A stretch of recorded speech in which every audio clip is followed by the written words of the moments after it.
Okay, so today we are going to talk a little bit more about the painting by Edvard Munch called The Scream.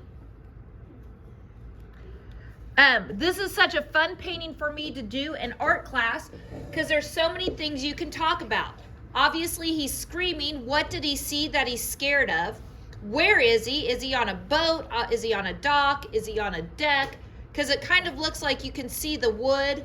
So you can kind of tell he's someplace. You can see that this looks like water. Maybe some boats back there. You can see kind of a little mountain or a hilly background. And then the time of day could be in the morning. It could be at night. But I just love this because there's so many stories you can tell.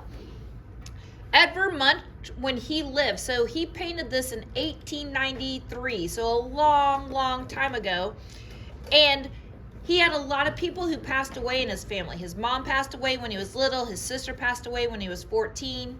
His dad was a doctor, so he'd see a lot of sick people come in. So I think that always kind of affected the way he painted, because when you look at a lot of his paintings, several of the people almost have this ghost-like expression. This, however, makes a great project for our lovely second graders.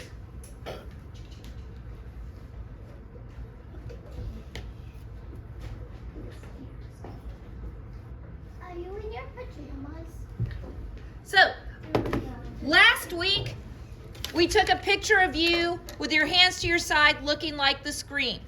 We're going to cut those out as close as we can without cutting off an ear or anything.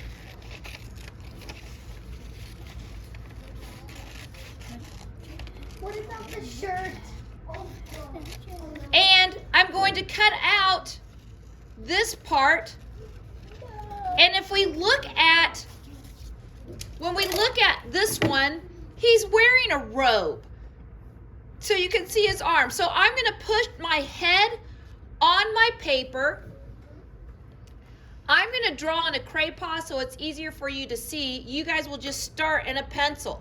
So for my robe, right here where my arms are, where they end, I'm drawing my arms.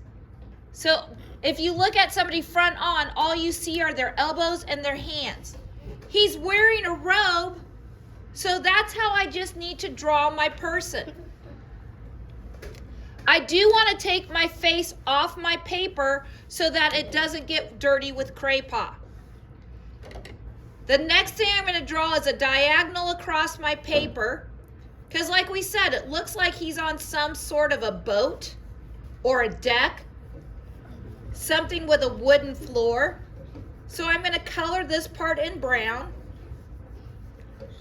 It looks kind of black because of the paper. Yeah. And we all know how I love crayons. So I'm going to get another color to come in here to go over the top. Why? I don't ever like to just use one color when using crayons. I like to use a couple of different colors. And this is kind of a peachy color. Can we see? That's the railing. I'm going to add this on top too. And because I said it looks like it's a dock or wood, I'm going to take a dark color and kind of draw like the boards that you might see if you were walking down a deck or a boardwalk. That's cool. Now, I'm going to get a couple of different colors for my water, because we said it looks like he's on water. And this is a really nice dark blue. And this part in here is actually blue too, because it's the railing and you can see through it to see the water. And in that picture that we saw of his, it looks like the water's moving in places because you can see the white glow. So I'm going over it with a light color. And again, it's because we're using crayons and they are meant to be used and blended. And you can go over it again with a third color if you want to. The more colors you blend, the more I love it. There's kind of a mountain area in the back. I'm just going to color that purple, maybe purple and a little bit of brown.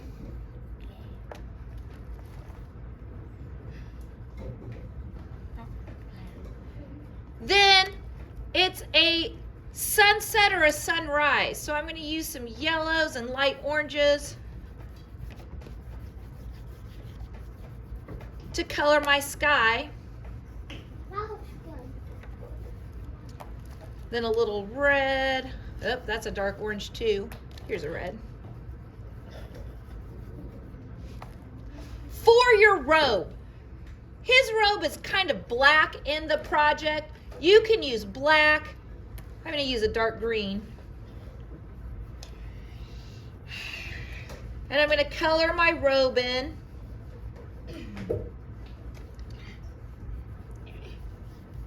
Will you hold it up when you're done? Yep.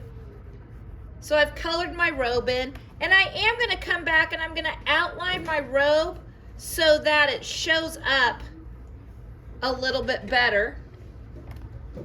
When I'm done coloring, I've got everything done. When I'm done coloring, I'm going to put glue on the edges of my face.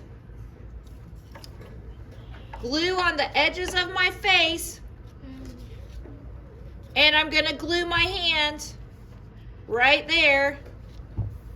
And now I have my Scream person all done.